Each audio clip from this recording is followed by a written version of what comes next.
ganyan. Ulit. Wait, di pa kasi tapos. Oh, dali. O, game na. Papa, ano ka? Poker face lang kayo. Pass nga eh. Pas hindi nga yung ganyan, kung pas. Huwag ka, wait lang. Yun nga po, nanay ko po is ang pusher. At simula po nung umupo na po si Digong, ay tinigilan naman na po nila ang kanilang masamang ginagawa. Pero po, ang nanay ko po, minsan po, malikot po talaga yung kamay niya. Kailangan pong makakain namin 5 magkakapatid. Nagnanakaw na lang.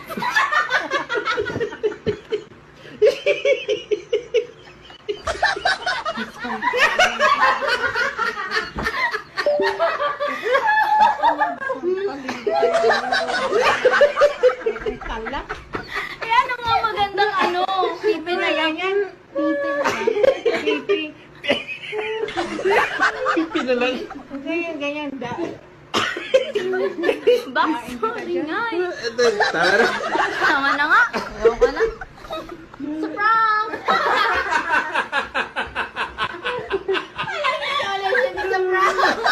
Walang scholarship! It's a prank!